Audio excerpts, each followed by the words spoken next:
Okay, so in this video, we'll be taking a look at the topic of thyroid eye disease और Graves ophthalmopathy. So Graves disease का eye पे क्या effect होता है? In fact अगर हम Graves disease का एक ट्रायड देखें तो उसमें एक तो हाइपरथायरॉयडिज्म सिम्टम्स आ रहे हैं. Yes, make sense. इसके अलावा उसमें एक्सोफ्थेल्मोस की कंप्लेंट थी, if you guys remember, right. So exophthalmos एक ऑक्यूलर कंप्लेंट है जो कि हाइपरथायरॉयडिज्म के साथ या ग्रेव्स डिजीज़ के साथ एसोसिएटेड है. तो उसी की हम एक्सप्लेनेशन देखेंगे कि एक्सोफ्थेल्मोस या प्रोप्टोसिस या एक प्रोट्रूडिंग आई बॉल हमें क्यों मिलती है in a patient of Graves disease जिसमें हाइपरथायरॉयडिज्म है due to an auto immune destruction या I should say auto immune hyper stimulation of the thyroid receptors. ठीक है, या I should say TSH receptors. तो बस ये देख लेते हैं, it is organ specific auto immune inflammatory disorder जो कि साइड थ्रेटनिंग भी हो सकता है और डिसफिगरिंग भी हो सकता है. डिसफिगरिंग इसलिए होता है बेसिकली क्योंकि जो एक्स्ट्राकुलर मसल्स हैं उनका इरिवर्सिबल फाइब्रोसिस हो जाता है, जिस वजह से फिर आई का थोड़ा सा कॉन्ट्यूट भी डिस्टर्ब होता है. तो दैट इज़ ग्रेव्स ऑफ थैलोपैथी, और ये जस्ट लाइक ग्रेव्स डिजीज़ एक ऑटो इम्यून डिस्ट्रक्टिव डिसऑर्डर ही है आई का. ठीक है. अच्छा, तो इसकी डिटेल्स में यही हमारे पास लिखा हुआ है कि it's the most common cause of both bilateral as well as unilateral proptosis. Proptosis कहते हैं हम बल्जिंग आईबॉल को या प्रोट्रूडिंग आईबॉल को. और वी नो कि ग्रेव्स डिजीज़ मोस्टली हाइपरथायरॉयडिज्म होता है, तो जो ग्रेव्स ऑफ थैल्मोपैथी है, ठीक है, वो भी मोस्टली हाइपरथायरॉयडिज्म के साथ ही एसोसिएटेड होती है. इसके अलावा हाइपोथायरॉयडिज्म के साथ भी हो सकती है और यूथायरॉयडिज्म या नॉर्मल थायरॉयड ग्लैंड फंक्शनिंग के साथ भी हमें ऑफ्थेल्मोपैथी की कंप्लेंट मिल सकती है. और 85 to 90% of patients have circulated TSH receptor antibodies. We know कि जो ग्रेव डिजीज़ की पैथोलॉजी उसमें हमें TSH रिसेप्टर के अगेंस्ट एंटीबॉडीज़ ही मिलती हैं जो कि उसको एज अ एक्टिवेट करा रही होती हैं, अब नॉर्मली एक्टिवेट कराती हैं, जिससे ये जो थायराइड हार्मोन्स उनका लेवल ज़्यादा हुआ होता है. और just like Graves disease, Graves ophthalmopathy से भी ज़्यादा वुमेन ही अफेक्टेड होती हैं in a ratio of 8:1. Peak incidence होती है 3rd to 4th decade of life में. जो रिस्क फैक्टर्स हैं अलॉन्ग विद एक जेनेटिक प्रीडिस्पोजिशन है ना, तो हमें पता है ये चले DR3 और ये चले D8 पॉलीमॉर्फिज्म्स हैं, म्यूटेशंस हैं, वो तो हमें पता ही है. लेकिन ये चले DR3 और ये चले ये चले DR3 और ये चले B8 के अलावा और क्या रिस्क फैक्टर्स में एक तो स्मोकिंग मेजर रिस्क फैक्टर है, फीमेल सेक्स का होना एक मेन रिस्क फैक्टर है, 8 टाइम ज़्यादा रिस्क होता है दैन मेल्स. और middle age 30 to 40 years of age, ये मतलब उसके रिस्क फैक्टर हैं स्मोकिंग, फीमेल जेंडर और एज और HLA-DR3 and HLA-B8 polymorphisms in the gene. अच्छा, पैथोजेनेसिस क्या है? So the cause is unclear, लेकिन हम ये देखते हैं कि जो टारगेट एंटीजन है वो शेयर्ड है between orbital tissues and thyroid gland. एक तो हमें बात बताया कि एंटीबॉडीज़ बन रही हैं अगेंस्ट द थायरॉयड ग्लैंड के अगेंस्ट बन रही हैं. अब हमारे पास है एक कॉमन एंटीजन आ जाता है जो कि थायरॉयड ग्लैंड में भी है और ऑर्बिटल टिश्यूज़ में भी, जिसकी वजह से ना सिर्फ थायरॉयड ग्लैंड का डैमेज हो रहा है बल्कि साथ ही ऑर्बिटल टिश्यूज़ का भी डैमेज हो रहा है. और जो मेजर टिश्यूज़ अफेक्ट होते हैं the orbit, that is extraocular muscles and the adipose tissue. जो रेट्रो ऑर्बिटल फैट है, जो रेट्रो ऑर्बिटल एडिपोस टिश्यू है, वो अफेक्ट हो रहा होता है और साथ में एक्स्ट्राओकुलर मसल्स अफेक्ट हो रहे होते हैं. ठीक है, अलॉन्ग विद थायरॉयड ग्लैंड. तो ये उसकी एक हमने एक पैथोजेनेसिस निकालने की कोशिश की है. अच्छा, अब हम बात करते हैं एक्स्ट्रा ऑकुलर मसल्स की इन्फ्लेमेशन की और इन्फ्लेमेटरी सेलुलर इन्फिल्ट्रेशन की. ये दो इंपॉर्टेंट प्रोसेसेस होते हैं जो उसकी पैथोजेनेसिस के लिए इंपॉर्टेंट है.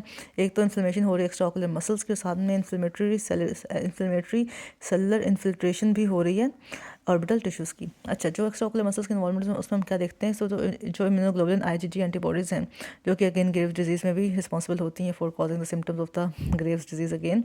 सो वो रिएक्ट करते हैं with antigen on the fibroblast adipocyte lineage within the orbit that activates the inflammatory cascades and stimulate the adipogenesis, fibroblast proliferation, glycosaminoglycan synthesis. ठीक है, अब होता ये है कि आई के लेवल पे अगर यहाँ पर हम एक्स्ट्राओकुलर मसल्स की बात करें तो पड़ा होता है एक एंटीजन. अब एंटीजन कहाँ पर पड़ा हुआ है? पड़ा हुआ on the surface of fibroblast and the adipocytes. ठीक है, फाइब्रोब्लास्ट एडिपोसाइट लिनेज के ऊपर एंटीजन होता है जिसको ऊपर एक्ट करती हैं IgG एंटीबॉडीज़ और वो स्टिमुलेटरी इफेक्ट प्ले करती हैं, स्टिमुलेटरी रोल प्ले करती हैं ऑन दोज एंटीजन, और वो कॉज कराता है क्या? Adipogenesis, fibroblast proliferation and glycosaminoglycan synthesis. ठीक है, ये 3 रोल हो रहे हैं एक्स्ट्राओकुलर मसल के लेवल पे. एडिपोजेनेसिस हो रही है, फाइब्रोब्लास्ट प्रोलिफरेशन हो रही है और ग्लाइकोसामिनोग्लाइकन सिंथेसिस हो रही है. As result of these 3 processes extraocular muscles are enlarged due to the oedema and infiltration with round cells. वहाँ पे मैक्रोफेजेस या राउंड सेल्स की भी इन्फिल्ट्रेशन होती है, एडिमा भी हो रहा है और इन सारे स्ट्रक्चर्स की भी लाइक एक्स्ट्रासेलुलर मैट्रिक्स की भी डिपोजिशन ज़्यादा हो रही है, एडिपोसाइट्स ज़्यादा हो रहे हैं, प्रोलिफरेशन हो रही है, तो नतीजतन क्या होगा, एक्स्ट्राओकुलर मसल्स का मास ज़्यादा होगा, वो इनलार्ज हो जाएंगे। So the extraocular muscle become enlarge 4 to 8 times of normal and the tendons are not involve. ठीक है, मसल्स इटसेल्फ तो इन्वॉल्व हुआ लेकिन उसके टेंडन्स का ऐसे साइज इतना ज़्यादा नहीं हुआ। इसमें मोस्टली जो ग्रेव्स ऑफ थैलोपैथी में मसल्स इन्वॉल्व होते हैं उसमें इन्फीरियर और मीडियल रेक्टस इन्वॉल्व होते हैं, याद रखिएगा, इन्फीरियर और मीडियल रेक्टस और mostly affected. The result of increase bulk causes proptosis. जब एक्स्ट्राओकुलर मसल्स का बल्क ज़्यादा होगा तो आईबॉल बाहर की तरफ पुश होगी और प्रोप्टोसिस होगा और पेपिलर एडीमा भी होता है, क्योंकि जब इन मसल्स का मास ज़्यादा है, इन्फिल्ट्रेशन हो रही है किसी इन्फ्लेमेटरी सेल्स से या फिर इंक्रीज डिपोजिशन हो रही है सेलुलर मैट्रिक्स से, तो क्या होगा, जो वहाँ पे जो ऑप्टिक डिस्क पड़ी हुई है उसका भी एडीमा शुरू हो जाएगा। तो प्रोप्टोसिस और पेपिलर एडीमा होता है।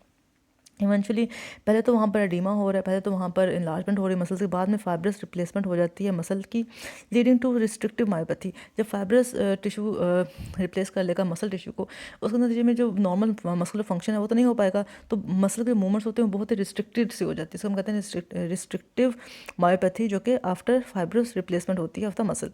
तो ये हमने बात की है किसकी, inflammation of extra ocular muscles की, ये एक पैथोजेनेसिस है। सेकंड पैथोजेनेसिस ये होती है ग्रेव्स ऑफ थैलोपैथी में कि इन्फ्लेमेटरी सेलुलर इन्फिल्ट्रेशन होती है ऑर्बिटल टिश्यूज़ की। तो उसमें हम ये देखते हैं कि एक प्लियोमॉर्फिक इन्फिल्ट्रेशन होती है सॉफ्ट टिश्यूज़ की, जिसमें ऑर्बिटल फैट की इन्वॉल्वमेंट होती है, लैक्रिमल ग्लैंड की इन्वॉल्वमेंट होती है, और मतलब जो सॉफ्ट टिश्यूज़ है ना, आई ऑर्बिट के, लैक्रिमल ग्लैंड हो गया, एडिपोस टिश्यू हो गया, वहाँ पे प्लियोमॉर्फिक सेल्स की इन्फिल्ट्रेशन होती है with deposition of glycosaminoglycans and retention of water leading to elevation of the intra orbital pressure and soft tissue signs. ठीक है, तो एक तो हमने मसल के लेवल पे इन्वॉल्वमेंट देख ली आई की, सेकेंडली हमने सॉफ्ट टिश्यूज़ के लेवल पे इन्वॉल्वमेंट देखने कि प्लियोमॉर्फिक सेल्स की इन्फिल्ट्रेशन होनी है, एक नंबर 1।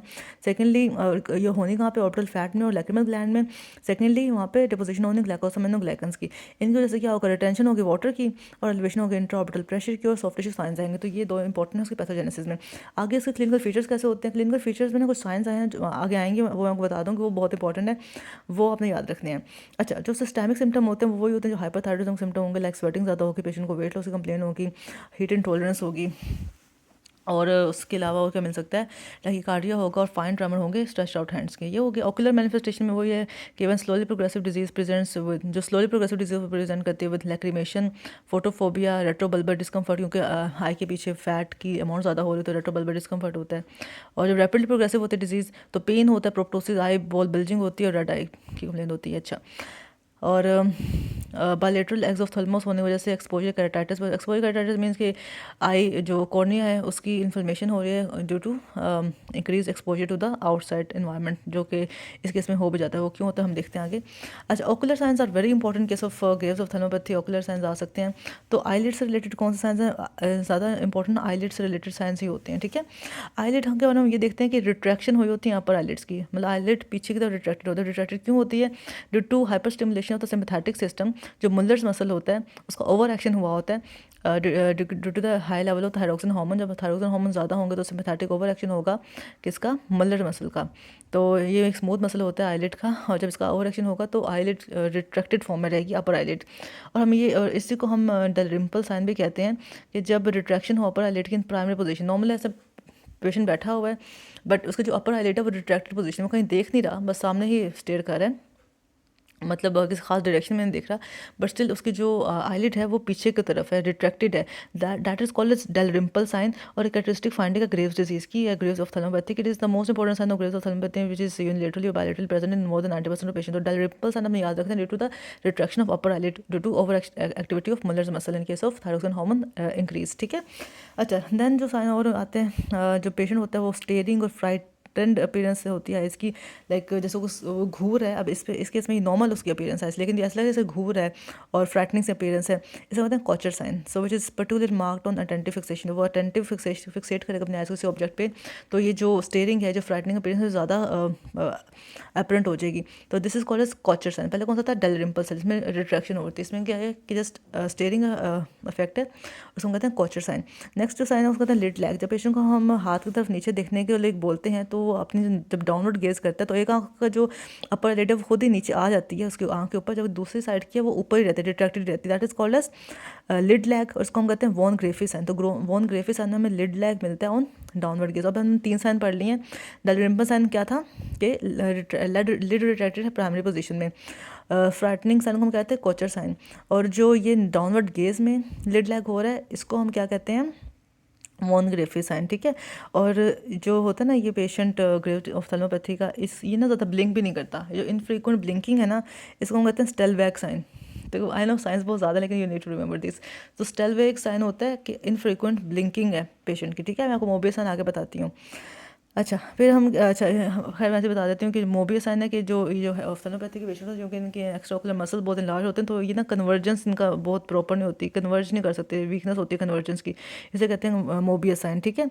अच्छा 2 और साइन लिखिए वहाँ पे, जेफरी साइन। जेफरी साइन ये होता है कि जब पेशेंट फोरहेड को ऊपर आईब्रोज को रेज करता है तो उसकी ना फोरहेड पर रिंकलिंग इतनी नहीं होती, this is called Joffroy sign. तो ये भी हमें ऑफ्थेल्मोपैथी में मिलता है जेफरी साइन, ठीक है, lack of forehead wrinkling.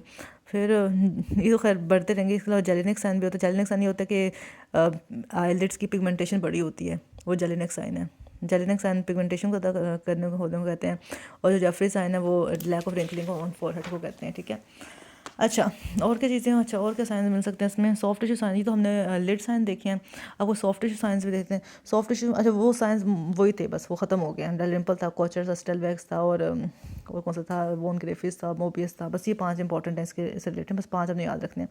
Soft tissue sign क्या मिलेंगे हमें, ऑर्बिटल कंजेशन मिलेगी। ऑर्बिटल कंजेशन का मतलब ये है कि पेरी ऑर्बिटल स्वेलिंग होगी, ये तो हमें पता ही है कि क्यों हो रही है। The eyelids become puffy and full due to oedema and infiltration behind the orbital septum. Behind the orbital septum हमें एडिमा मिल रहा है, बिहाइंड ऑर्बिटल सेप्टम हमें इन्फिल्ट्रेशन मिल रही है प्लियोमॉर्फिक सेल्स की, due to which there is periorbital swelling. Conjunctiva में अगर देखें तो हाइपरीमिया है, कीमोसिस है, और increased focal hyperaemia over the insertion of horizontal recti, ये बहुत इंपॉर्टेंट है। मतलब कि हमें आईलिड्स के लेवल पर भी एडिमा मिल रहा है और हमें कंजक्टिवा के लेवल पर भी एडिमा, और कीमोसिस बेसिकली एडिमा को रिप्रेजेंट कर रहा होता है, कीमोसिस और हाइपरीमिया मिल रहा है, ठीक है। जो सुपीरियर लिम्बस का रीजन है वहाँ पे हमें केरेटो कंजक्टिवाइटिस मिलता है, इस एरिया में केरेटो कंजक्टिवाइटिस, सुपीरियर केरेटो कंजक्टिवाइटिस भी इंपॉर्टेंट फाइन। तो हाइपरीमिया मिल रहा है, कीमोसिस मिल रहा है, लिड स्वेलिंग मिल रही है, और साथ में हमें सुपीरियर केरेटो कंजक्टिवाइटिस भी मिल रहा है, ठीक है। इसके अलावा हमें केरेटो कंजक्टिवाइटिस सिक्का मिलता है secondary to the infiltration of the lacrimal gland. अगर लैक्रिमल ग्लैंड में भी प्लियोमॉर्फिक सेल्स ने इन्फिल्ट्रेट कर ली तो केरेटो कंजक्टिवाइटिस सिक्का होता है ड्यू टू ड्राई आई, ठीक है। तो वो भी इंपॉर्टेंट है। अच्छा proptosis exophthalmos, very important complain of the Graves disease. ये एक्सियल होता है, यूनिलेटरल भी हो सकता है, बायलेटरल भी हो सकता है, सिमेट्रिकल भी होता है, सिमेट्रिकल भी होता है, और समटाइम्स ये परमानेंट होता है। Even after the thyroid gland has been removed still ये परसिस्ट करता है, जो प्रोप्टोसिस है या एक्सोप्थेल्मोस है, और इट डेवलप्स ग्रेजुअली और सडनली आफ्टर लिड रिट्रैक्शन, ठीक है। अच्छा और क्या चीज़ें हैं इसमें, जो सीवियर प्रोप्टोसिस है कैन कॉज एक्सपोजर केराटाइटिस। जब आईलिड जब ये जो आईलिड है ये रिट्रैक्टेड फॉर्म में रहेंगी और आई बॉल अपने आई ऑर्बिट से बाहर प्रोट्रूडेड फॉर्म में रहेगी तो definitely eyelids can not cover them. तो आईलिड जो है, सॉरी जो आई बॉल है वो एक्सपोज रहेगी to the outward environment, air से इन कॉन्टैक्ट ज़्यादा आएगी, तो that will cause the inflammation and resultant redness and pain on the cornea, जिसको हम कहते हैं एक्सपोजर केराटाइटिस। जिसकी वजह से एक्सपोजर केराटाइटिस के बाद हमारे पास आता है कॉर्नियल अल्सरेशन और कॉर्नियल परफोरेशन भी हो सकती है। तो ये सारी उसकी कॉम्प्लिकेशंस हैं इसकी प्रोप्टोसिस की, ठीक है। फिर ऑप्टिक न्यूरोपैथी भी होती है ग्रेव डिजीज की वजह से। ऑप्टिक न्यूरोपैथी क्यों होती है, it occurs in 5% of cases, it is caused by compression of the optic nerve और its blood supply by at the orbital apex by congested and enlarge rectile muscle. जो rectile muscles होते हैं we know कि वो orbital apex पर एक you can say वहाँ से पास कर रहे हैं, उनका पाथवे है ये, तो अगर वहाँ पर उनकी इलाजमेंट होगी तो ऑर्बिटल एपेक्स पर वो कंप्रेस करेंगे ऑप्टिक नर्व को या उसके ब्लड सप्लाई को, तो that will also result in the symptoms of optic neuropathy. It may manifest as papillary oedema और optic atrophy with associated slowly progressive impairment of vision. Definitely अगर optic nerve से related कोई symptom आ रहा है तो उसमें विजन ही loss होगी, ठीक है, इंपेयरमेंट ऑफ विजन होगी। और इसलिए और क्यों होगी, क्योंकि पेपिलर एडीमा है, ऑप्टिक डिस्क की एट्रोफी भी हो सकती है, या ऑप्टिक एट्रोफी, ऑप्टिक नर्व की इटसेल्फ की एट्रोफी हो सकती है। तो ये इसके सिम्टम्स हैं। रिस्ट्रिक्टिव मायोपैथी भी डेवलप होती है 30 to 50% ऑफ पेशेंट्स में। ये तब होती है जब मसला एनलार्जमेंट को रिप्लेस कर लिया जाए with fibrosis. So ocular mobility is restrictive initially by inflammatory oedema, पहले एडिमा की वजह से वो मोटिलिटी कम होती है, सेकेंडली बाय फाइब्रोसिस मोटिलिटी कम होती है। एलिवेशन डिफेक्ट मोस्ट कॉमन है motility due to weakness of convergence. Weakness of convergence सबसे ज़्यादा होती है, इसको कहते हैं Mobius sign. Fibrotic muscle causes elevation of intraocular pressure as well, और साथ में डिप्लोपिया की भी कंप्लेन आती है। अच्छा देन हमारे पास एक इंपॉर्टेंट क्लासिफिकेशन है जिसको हम कहते हैं Werner classification of ocular changes in thyroid ophthalmopathy. इसको वर्नर क्लासिफिकेशन कहते हैं। और जो ओकुलर चेंजेस हैं जो ग्रेव्स ऑफ थैल्मोपैथी है उसकी उन्होंने क्लासिफिकेशन की, उसको हम निमोनिक से याद कर सकते हैं। नो स्पेक्स का निमोनिक है। इसको हम ग्रेड 0, 1, 2, 3, 4, 5, 6 6 ग्रेड्स हैं इसके, 0 से स्टार्ट होते हैं, ठीक है। 0, 1, 2, 3, 4, 5, 6 को हम नो स्पेक्स के निमोनिक से याद करते हैं। अच्छा, जो ग्रेड 0 है उसमें क्या है कि नो साइन ऑफ सिम्टम्स, इसमें कोई ग्रेव्स ऑफ थैल्मोपैथी की कोई साइन ऑफ सिम्टम नहीं है, कोई एडिमा नहीं है, कोई प्रोप्टोसिस नहीं है, कोई ऑफ्थेल्मोपैथी ऑप्टिक न्यूरोपैथी नहीं है। ग्रेड 1 ओ में से आता है only sign is lid retraction, बस लिड रिट्रैक्शन है, प्राइमरी पोजीशन में उसकी लिड रिट्रैक्टेड फॉर्म में है, ठीक है। सो ग्रेड 1 में क्या है, only lid retraction is there. अच्छा, ग्रेड 2 में ऐसा आता है soft tissue involvement. Soft tissue involvement मैंने आपको पहले बताया कि पेरिऑर्बिटल एडिमा हो सकता है और कंजक्टिवा की वो कंजेशन हो सकती है, कीमोसिस हो सकती है, तो हमें ये सिम्टम मिलते हैं। या फिर हमें केरेटो कंजक्टिवाइटिस मिल सकता है, केरेटो कंजक्टिवाइटिस सिक्का मिल सकता है। ये जस्ट सॉफ्ट टिश्यू के इन्वॉल्वमेंट होते हैं ग्रेड 2 में। ग्रेड 3 में होता है प्रोप्टोसिस, एक्सोथैल्मोस, प्रोट्रूडिंग आईबॉल। और ग्रेड 4 में होता है एक्स्ट्रा ऑकुलर मसल के इन्वॉल्वमेंट जिसमें हमें डिप्लोपिक सिम्टम मिलेंगे। और इसी की इन्वॉल्वमेंट से हमें और क्या क्या मिल सकता है। हमने ऊपर रिस्ट्रिक्टिव मायोपैथी हो जाएगी तो वो जो मूवमेंट्स होंगी वो रिस्ट्रिक्टेड होंगी, या फिर आईबॉल का साइज़ हमें बड़ा फील होगा, ठीक है। और अगेन प्रोप्टोसिस सिम्टम भी थोड़े ज़्यादा हो जाएंगे। तो एक्स्ट्रा मसल इन्वॉल्व होते हैं, डिप्लोपिया की कंप्लेन देते हैं, तो वो ग्रेड 4 है, ठीक है। ग्रेड 5 में है कॉर्नल इन्वॉल्वमेंट, जिसको होता है एक्सपोजर केरेटोपैथी या फिर एक्सपोजर केराटाइटिस, ठीक है। और ग्रेड 6 ऐसे मतलब slight loss of vision due to optic nerve involvement. तो ये इसके ग्रेड्स हैं ग्रेव्स ऑफ थैल्मोपैथी के। Grade 0 is no sign symptom, grade 1 is only sign is lid retraction, grade 2 is ऐसे सॉफ्ट टिश्यू इन्वॉल्वमेंट, ठीक है, उसमें पेरिऑर्बिटल एडिमा वगैरह आएगा। अच्छा, ग्रेड 3 में भी है प्रोप्टोसिस, ग्रेड 4 में है extra ocular muscle involvement, grade 5 में है कॉर्नल इन्वॉल्वमेंट की वजह से एक्सपोजर केरेटोपैथी, एंड ग्रेड 6 में है loss of vision, slight loss of vision due to optic nerve involvement. अच्छा, तो अगर ऑप्टिक ग्रेव्स ऑफ थैल्मोपैथी के सिम्टम्स नजर आएंगे तो उसके लिए हम इन्वेस्टिगेशन क्या करा सकते हैं। तो एक तो TFT या थायराइड फंक्शन टेस्ट होता है, investigation of choice. Serum TSH measure करेंगे, सीरम T3 T4 और रेडियो एक्टिव आयोडीन अपटेक देखेंगे। ऑकुलर मसल्स की इन्वॉल्वमेंट चेक करने के लिए हम A स्कैन, B स्कैन कर सकते हैं, इसमें अल्ट्रासोनोग्राफी आती है, और CT स्कैन भी कर सकते हैं, MRI भी कर सकते हैं। फिर थोड़ी हायर इन्वेस्टिगेशन के हम अल्ट्रासोनोग्राफी से शुरू करेंगे, फिर CT और MRI भी करा सकते हैं। डायग्नोसिस बेस करेगा on clinical features, systemic features of hyperthyroidism, वो हम आइडेंटिफाई कर लेंगे। इसके अलावा इन्वेस्टिगेशन जब होंगे तो वो कंफर्म कर देंगे कि हाँ इसके TFTs बड़े हुए हैं। ट्रीटमेंट इसका यही है कि हाइपरथायरॉयडिज्म को क्योर करने के लिए हम एंटी थायरॉइड ड्रग्स देते हैं। इसमें कार्बिमाजोल आता है, प्रोपाइलथायरोसिल आता है जो कि प्रोडक्शन ऑफ थायरॉइड हार्मोन को कम करता है। इसके अलावा हम रेडियो एक्टिव आयोडीन भी दे सकते हैं और थायरॉइडेक्टमी भी कर सकते हैं। तो ये तो हाइपरथायरॉयडिज्म को क्योर करने के सिम्टम्स हैं। अगर हाइपरथायरॉयडिज्म ही कम हो जाएगा तो जो उससे एसोसिएटेड सिस्टमिक साइंस हैं वो कम हो जाएंगे, ठीक है। और ऑकुलर डिस्कम्फर्ट और ड्राइनेस को कम करने के लिए डेफिनेटली, चूँकि प्रोप्टोटिक आईबॉल है, ऑफ्थेल्मोटिक आईबॉल है, तो वो बाहर निकली, इसको जो एक्सपोजर केरेटोपैथी है कंप्लेन को कम करने के लिए हम आर्टिफिशियल टीयर्स देते हैं, लुब्रिकेंट्स देते हैं at bed time. Eyelid taping भी कर सकता है patient to prevent the complication of exposure keratopathy. और टॉपिकल एंटी इन्फ्लेमेटरी एजेंट्स देते हैं, तो हम आर्टिफिशियल टीयर्स दे रहे हैं, लुब्रिकेंट्स दे रहे हैं और आईलिड टेपिंग का बता सकते हैं उनको। साथ में हम एंटी इन्फ्लेमेटरी एजेंट्स देते हैं, हम स्टीरॉइड्स दे सकते हैं, एनसेड दे सकते हैं। इसके अलावा ऑर्बिटल डीकम्प्रेशन भी करनी पड़ सकती है। ऑर्बिटल डीकम्प्रेशन करते हैं अगर एक्सपोजर केरेटोपैथी डेवलप हो रही हो या ऑप्टिक नर्व कंप्रेशन हो रही हो या फिर एडवांस प्रोप्टोसिस हो, ठीक है। एक्सपोजर केरेटोपैथी जो भी इसकी कॉम्प्लिकेशंस है ना, वो exposure keratopathy, optic nerve compression and advance proptosis. अब जो ऑर्बिटल डीकम्प्रेशन हम नॉन सर्जिकल मेथड से भी कर सकते हैं, सर्जिकल मेथड से भी कर सकते हैं। नॉन सर्जिकल मेथड में हमारे पास आ जाता है सिस्टमिक कॉर्टिकोस्टेरॉइड्स में ओरल प्रेडनिसोलोन दे सकते हैं, IV मिथाइल प्रेडनिसोलोन दे सकते हैं, या ऑर्बिटल रेडियोथेरेपी कर सकते हैं। तो स्टेरॉइड देकर या रेडियोथेरेपी करके हम you can say medically decompression करने की कोशिश करते हैं। सर्जिकल डिकम्प्रेशन में हमने रिमूवल करना होता है वॉल्स ऑफ ऑर्बिट का। अगर हम वॉल्स ऑफ ऑर्बिट कर देंगे तो जो एक प्रेशर बिल्ड हो रहा है कि लास्ट आई बॉल से या लास्ट एक्स्ट्राओकुलर मसल से, वो रिलीव हो जाएगा।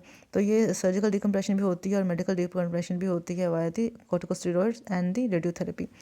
एक्स्ट्राओकुलर मसल की सर्जरी भी करनी होती है जिसमें हम स्क्विंट सर्जरी करते हैं टू रिलीव द डिप्लोपिया और to achieve the binocular single vision, ठीक है। आईलिड सर्जरी करते हैं टार्सोग्राफी होती है, ठीक है, फॉर एक्सपोजर केरेटोपैथी। आईलिड सर्जरी हम एक्सपोजर केरेटोपैथी के लिए करते हैं, इसको हम टार्सोग्राफी कहते हैं। एक्स्ट्राओकुलर मसल के लिए स्क्विंट सर्जरी करते हैं। ऑर्बिटल डिकम्प्रेशन दो तरह की है, नॉन सर्जिकल, सर्जिकल। करने के लिए हम ये सब कुछ दे रहे हैं, हाइपरथायरॉयडिज्म को इस तरह से क्योर कर रहे हैं। तो डेफिनेटली एक ऑटोइम्यून डिजीज़ है ग्रेव्स ऑफ थैलेमोपैथी, तो इसलिए हम फिर कॉर्टिकोस्टेरॉइड्स का कोर्स इसीलिए स्टार्ट करा रहे हैं ताकि उसके सिम्टम थोड़े बहुत कम हो जाए since it is a auto immune disease, इसलिए हम आंसर्स वगैरह भी दे रहे हैं। तो yeah that's all about the topic of thyroid eye disease और Graves ophthalmopathy. I hope it was helpful.